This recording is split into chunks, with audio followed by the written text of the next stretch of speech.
Hello everybody, welcome back to my channel, unless of course you're new here, in which case, hi, hello. My name is Ashley and welcome to my random little corner of the internet. As you can tell from today's title, we are going to be doing the Mid-Year Freakout tag because somehow, we have made it to July. So it's a little past halfway, but that's fine. We're going to do this anyway. So I am going to be including all of the questions in the description bar below in case you also want to do it. And if you do it after this, link your videos in the comments so that I can also watch your video.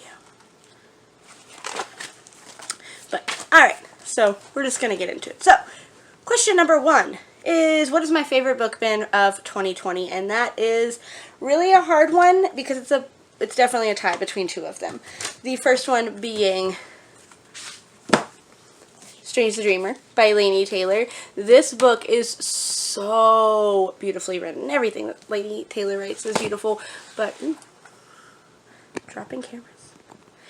Everything that Laini Taylor writes is beautiful, but like I could just feel it and I could smell it and I just felt like I was, it's hard to not catch the light on this. I could just, like, it was like I was there, and it just was so beautiful, and I can't get it out of my head, so I'll just talk about it constantly. And there's no really reason to go into the synopsises for them, because I've talked about it quite a bit. The other book that I am obsessed with and can't stop talking about is Renegades by Marissa Meyer.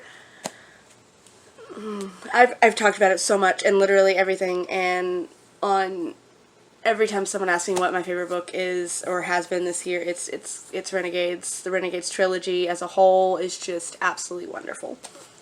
Question number 2 is your favorite sequel. It's hard not to do duplicates this year because so far I'm working on book number 24 right now out of the year, and some of them just don't come to par with like favorite of anything. I mean, they're great books, don't get me wrong. I haven't read a really, really bad book this year. Some that have fallen flat, but that comes later in another question. But I did put Supernova, which is the third in the Renegades trilogy. It was like you didn't ever know what was going to happen, and then when things happen, and then that ending. The ending has me so emotional. Like, I can't. You gotta give us more, Marissa. You can't just end it. You can't end it like that. Also, Court of Mist and Fury was just an excellent, my favorite out of the trilogy. I finally read the ACOTAR series after so long, and that second book just has so much in it that it gets over the fact that the first one was really slow. Alright, question number 3. New releases that I haven't read yet, but I want to. There's a slight list. So, back in the beginning of the year, Ransom Riggs released A Conference of Birds, which is the 5th installment of the Miss Peregrine's Peculiar Children. I always have problems saying that out loud. It's the 5th in the series, and I have read the other 4, so I really do want to read that one. The Queen's Assassin by Melissa De La Cruz. I love Melissa De La Cruz as well. She writes one of my favorite series called Blue Bloods about vampires. I don't hear it talked about a lot, not often enough for how awesome it is. So I definitely want to read Queen's Assassin. The Shadows Between Us by Trisha Levenseller. I have heard so many booktubers talk about it that I really want to read it. It was included in multiple book boxes at the beginning of the year. It just sounds awesome. And Cinderella is Dead by Kaylin Basin. I might have written that down wrong. I haven't read that because it literally came out like 2 weeks ago and I haven't had a chance to get my hands on it yet. So, but that one just sounds awesome. So, alrighty. And then question number 4 is highly anticipated book for the second part of the year. I do have 2 for this one. The first one being Ruthless Kings by Laura Lee. It is coming out in a couple of weeks. It is the sequel to Wicked Liars. It is a adult romance, but it's a high school bully romance. I don't really read adult romance novels unless it's written by Laura, because she's wonderful. Her story writing is just great, and the characters in Wicked Liars just set up such a nice little world, so I can't wait. And the cliffhanger at the end of Wicked Liars was just ridiculous. And alright, my camera died at the end of that last one. But basically I was saying that, yeah, the cliffhanger on Wicked Liars is ridiculous, and we need to wrap it up a little bit. So, the other book that I am most excited about coming out is Instant Karma by Marissa Meyer. I don't know what it's about. I haven't read any of the synopsises yet, but it's by Marissa Meyer, which means I'm going to be reading it. It is a contemporary story, and I don't usually read contemporary. I'm more of a fantasy type person, but it's by Marissa Meyer, and it means I'm going to read it. That's about it. Okay, so question number 5 is, what is your biggest disappointment this year?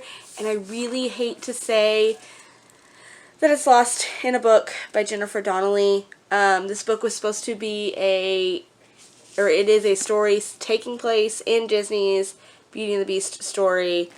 I hate that I didn't like it. I went into it with such high expectations, and that's probably why I didn't end up liking it. I went in, I love Beauty and the Beast. It is my favorite story. It is my favorite Disney movie. Bella's my favorite princess. And this book just fell so flat for me. It's been on my shelf. I think I bought it right after it came out, and I just never got around to reading it. And I read it this year, and it just was so disappointing. And I don't know. So, book that was the biggest disappointment would be Lost in a Book. Biggest surprise, I say a lot. The Diviners by Libba Bray. I just finished listening to it on Audible, and I didn't know anything about it going into it because I'm doing the Four Nations Readathon, and that was one of the prompts, was read a book that you know nothing about, and it popped up on sale, and I've read other Libba Bray stories, and so I said, sure, why not? And the narrator, his name is January Lavoie, did a fantastic job, and that story just gave me the chills, like the heebie-jeebies. Like the villain, the way that she did the voice for the villain crept into my dreams, and I'm having weird creepy dreams, but it was so good. And that's the thing, is like I don't usually like creepy heebie-jeebie stories, but I couldn't put it down. I couldn't stop listening to it. I needed to know what happens next. And the only problem with going into something not knowing what it is that you don't necessarily know that there are more to the series. And so now I am finding out that there are multiples in this series, and now I have to find out what else there is. That was number 6. So, number 7, I've said it already a couple of times. But the question for number 7 is your favorite new author. And that doesn't necessarily have to be that they are a brand new author that just came out with their debut book. It could just be new to you. And for me, I was just introduced to Marissa Meyer this year, and oh my goodness. Oh my goodness. Like I knew Lunar Chronicles existed, but I had never read it before, and then I'd never read anything else that she's written, and I've read all of Renegades. I've read Heartless, I've read Cinder, I'm working on reading Scarlet, I plan on reading all of the Lunar Chronicles and all of the graphic novels that go with it, and then Instant Karma when it comes out later this year. I'm just so excited. She's wonderful, and I love everything that she's written. Right, number 8 is newest fictional crush. There's a couple, there's a few. Aiden from the Renegades trilogy. He's just so geeky and sweet, and he's just like this perfect little geeky boyfriend. And then Rhysand, because again, he's protective, but he's also very sweet. He's not humble. Humble is not a word you would ever describe Rhysand, but he's just, the things that he does, we're going to keep it PG, but the things that he does, I wouldn't mind. If you know what I'm saying, if you've read the series. Then number 9 is newest favorite character, and mine is Cassian from ACOTAR. He's just so much fun. Like, yeah, he's a badass, but he also just seems like he'd be the best buddy. Like, he's fantastic. But as other than being like one I'd be friends with, I think Amryn is a fantastic character, also from ACOTAR. There were also several characters in the Renegades trilogy that just were great.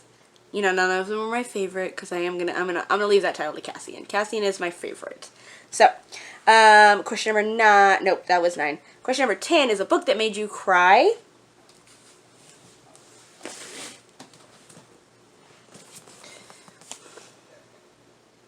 This book made me laugh. It made me cry. It made me gasp.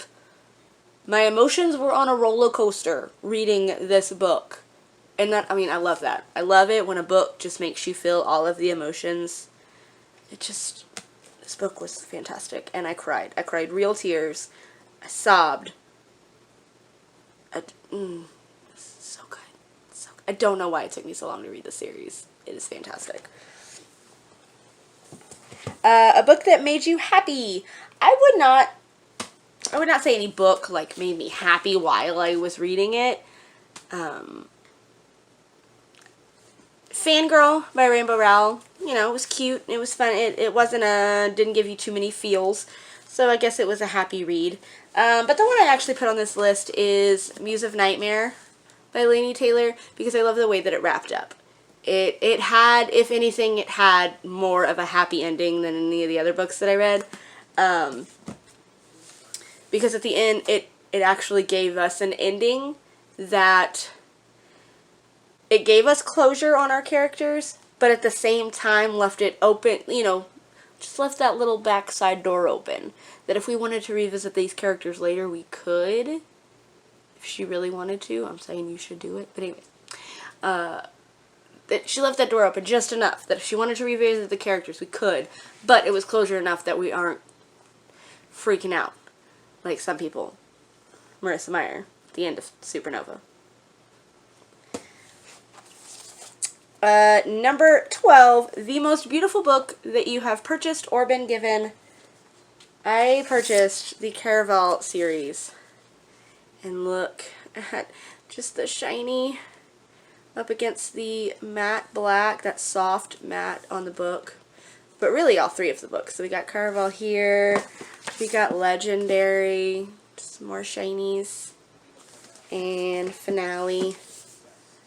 And this, I love that it's actually the purple, makes the gold stand out on the silver. These books are so gorgeous. Just so beautiful. And then the very last question just seems like a loaded question, if you ask me, is the books that you need to read by the end of the year. If you go back to my 2020 TBR, which I will include in the eye, whichever side that's on, whatever side it pops up on, there's quite a few that I haven't read. And then there's some that aren't even in that video that I've added to my TBR since then I haven't read. I need to finish the Luna Chronicles. I need to read Court of Frost and Starlight. I need to finish reading I have all of the Mortal Instrument books, and I've only read the first 2. I have the Infernal Devices books I haven't read. I just purchased Lady Midnight and I haven't read. I need to read that one. Infinite Noise. I have talked so much about how much I want to read it and how Lauren Shippen is fantastic, and I purchased it. I bought it. It's one step closer to being read because now it's on my bookshelf. Just haven't read it yet. I need to read it. So, yeah, those are just a handful of books that I definitely need to read before the end of the year because if I don't, I'm going to scream. So, alrighty guys, so that's going to wrap up my mid-year freakout tag. If you liked it, go ahead and hit the big thumbs up button as well as that big red subscribe button and the notification bell so that you are always notified every time that I upload. And until next time, bye!